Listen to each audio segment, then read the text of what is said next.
Assalamualaikum warahmatullahi wabarakatuh. Jumpa lagi dalam pembahasan mata kuliah prinsip pengajaran dan asesmen yang efektif untuk tugas koneksi antar materi. Nah, pada kesempatan kali ini temanya adalah perencanaan dan asesmen pembelajaran paradigma baru.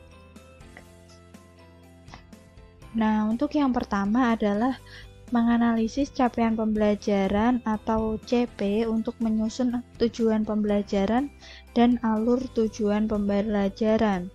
Nah, untuk capaian pembelajaran atau CP adalah sebuah kompetensi pembelajaran yang harus dicapai peserta didik pada setiap tahap perkembangan untuk setiap mata pelajaran pada satuan pendidikan usia dini, pendidikan dasar, dan pendidikan menengah.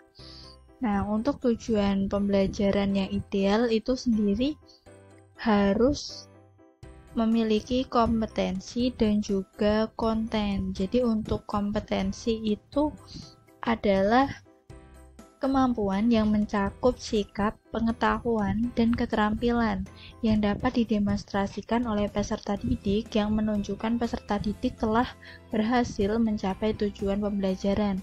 Dan untuk konten sendiri itu adalah ilmu pengetahuan inti atau konsep utama yang perlu dipahami di akhir satu unit pembelajaran. Nah, untuk selanjutnya, kriteria alur tujuan pembelajaran. Yang pertama adalah untuk tujuan pembelajaran harus menggambarkan urutan pengembangan kompetensi yang harus dikuasai oleh peserta didik. Yang kedua adalah harus menggambarkan cakupan dan tahapan pembelajaran yang linear dari awal hingga akhir fase. Dan yang ketiga adalah menggambarkan cakupan dan tahapan pembelajaran yang menggambarkan tahapan perkembangan kompetensi antar fase dan jenjang. Nah, yang kedua adalah perencanaan dan pelaksanaan asesmen diagnosis. Asesmen diagnostik bertujuan untuk mengidentifikasi kompetensi, kekuatan, dan juga kelemahan peserta didik. Berikut ini adalah contoh tahapan asesmen diagnostik. Yang pertama adalah menganalisis laporan hasil belajar atau rapor peserta didik tahun sebelumnya. Kemudian mengidentifikasi kompetensi yang akan diajarkan. Selain itu, kita juga harus menyusun instrumen asesmen untuk mengukur kompetensi peserta didik. Nah, instrumen asesmen yang dapat digunakan antara lain tes tertulis atau lisan, kemudian keterampilan dapat berupa produk atau praktik, dan observasi. Nah, jika diperlukan, kita juga perlu menggali informasi peserta didik dalam aspek seperti latar belakang keluarga, motivasi, minat, sarana dan prasarana belajar, serta aspek lain sesuai kebutuhan peserta didik atau sekolah. Nah, kemudian tahap selanjutnya adalah pelaksanaan asesmen dan pengolahan hasil. Nah, dari hasil diagnosis menjadi data atau informasi untuk merencanakan pembelajaran sesuai tahap capaian dan karakteristik peserta didik. Nah, yang ketiga ada mengembangkan modul ajar. Tujuan pengembangan modul ajar adalah untuk mengembangkan perangkat ajar yang memandu peserta didik maksudnya pendidik melaksanakan pembelajaran. Nah, untuk kriteria modul ajar itu sendiri adalah esensial, relevan dan kontekstual, menarik, bermakna, dan menantang, serta berkesinambungan. Nah, untuk esensial sendiri adalah pemahaman konsep dari setiap mata pelajaran melalui pengalaman belajar dan lintas disiplin. Kemudian untuk menarik, bermakna, dan menantang itu adalah menumbuhkan minat untuk belajar dan melibatkan peserta didik secara aktif dalam proses belajar. Untuk relevan dan kontekstual, maksudnya di sini adalah berhubungan dengan pengetahuan dan pengalaman yang dimiliki sebelumnya dan sesuai dengan konteks di waktu dan tempat peserta didik berada. Nah, yang terakhir adalah berkesinambungan. Nah, di sini keterkaitan alur kegiatan pembelajaran sesuai dengan fase belajar peserta didik. Untuk yang selanjutnya adalah penyesuaian pembelajaran dengan tahap capaian dan karakteristik peserta didik. Peran pendidik secara umum di sini adalah yang pertama, aktif mencari dan mendengarkan pendapat, pertanyaan, sudut pandang, aspirasi dari peserta didiknya. Kemudian, membuka kesempatan untuk eksplorasi diri dan dunia dengan memberikan pertanyaan dan tugas terbuka. Nah, kemudian memberikan pertolongan dan juga tantangan bagi peserta didik yang membutuhkan. Selain itu, kita juga harus memberikan umpan balik dan kesempatan bagi peserta didik untuk memberikan umpan balik kepada diri dan satu sama lain. Nah, di sini juga ada peran pendidik secara umum yang lainnya. Yang pertama adalah melibatkan peserta didik untuk mengambil keputusan untuk apa, mengapa, bagaimana mereka belajar. Peserta didik berlaku sebagai kolaborator dalam komunitas belajarnya. Kemudian, peran pendidik lainnya adalah mengkomunikasikan ekspektasi dengan jelas kepada peserta didik, pemahaman yang ingin dipelajari, keterampilan yang ingin dimiliki, dan profil pelajar yang dituju.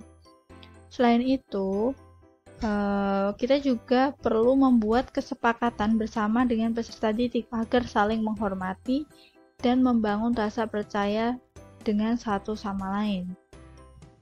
Dan yang terakhir adalah membangun rutinitas keseharian dengan membiasakan budaya positif dan konsisten menjadi teladan bagi peserta didik. Selanjutnya, yang kelima adalah perencanaan, pelaksanaan, dan pengolahan asesmen formatif dan sumatif. Nah, di sini ada beberapa prinsip asesmen. Asesmen merupakan bagian terpadu dari proses pembelajaran, memfasilitasi pembelajaran, dan menyediakan informasi yang holistik sebagai umpan balik untuk pendidik, peserta didik, dan juga orang tua, agar dapat memandu mereka dalam menentukan strategi pembelajaran selanjutnya. Yang kedua, asesmen dirancang dan dilakukan sesuai dengan fungsi asesmen tersebut, dengan keleluasaan untuk menentukan teknik dan waktu pelaksanaan asesmen agar efektif mencapai tujuan pembelajaran. Nah, prinsip asesmen yang ketiga adalah asesmen dirancang secara adil, proporsional, valid, dan dapat dipercaya atau reliable untuk menjelaskan kemajuan belajar dan menentukan keputusan tentang langkah selanjutnya. Selanjutnya, prinsip asesmen, laporan kemajuan belajar dan pencapaian peserta didik bersifat sederhana dan informatif, memberikan informasi yang bermanfaat tentang karakter dan kompetensi yang dicapai serta strategi tindak lanjutnya. Dan yang terakhir, hasil asesmen digunakan oleh peserta didik, pendidik, tenaga kependidikan, dan orang tua sebagai bahan refleksi untuk meningkatkan mutu pembelajarannya. Yang keenam, pelaporan kemajuan belajar. Pelaporan hasil adalah bagaimana sekolah mengkomunikasikan apa yang peserta didik ketahui, pahami, dan bisa lakukan. Laporan menggambarkan perkembangan dari proses pembelajaran peserta didik, mengidentifikasi area yang perlu dikembangkan, dan berkontribusi pada efektivitas pembelajaran. Nah, untuk bentuk pelaporannya sendiri, itu ada beberapa pilihan selain rapor, antara lain yang pertama bisa berupa portofolio, kemudian juga dapat berupa diskusi atau konferensi, dan yang terakhir bisa juga dengan pameran karya. Yang ketujuh atau yang terakhir adalah evaluasi pembelajaran dan asesmen. Yang pertama, melakukan refleksi pembelajaran dan asesmen pada masing-masing MA. Pada kegiatan ini, pendidik perlu melakukan refleksi terhadap pembelajaran dan asesmen yang telah dilakukan pada masing-masing modul ajar. Cermatilah bagian manakah yang telah tercapai dan belum. Hasil asesmen formatif dapat digunakan sebagai dasar untuk melakukan kegiatan refleksi. Kemudian yang kedua adalah mengidentifikasi apa saja yang sudah berhasil dan apa saja yang perlu diperbaiki. Nah, identifikasi ini kita harus mengidentifikasi keberhasilan dapat dilakukan dengan memanfaatkan berbagai sudut pandang seperti kegiatan diskusi dengan teman sejawat, menggunakan data asesmen maupun penilaian dari peserta didik, dan yang terakhir adalah menindaklanjuti dengan memodifikasi MA selanjutnya. Modifikasi modul ajar tentunya dilakukan setelah kegiatan evaluasi pembelajaran dan asesmen. Pendidik dapat bekerja sama dengan teman sejawat untuk melakukan pengembangan berdasarkan kebutuhannya.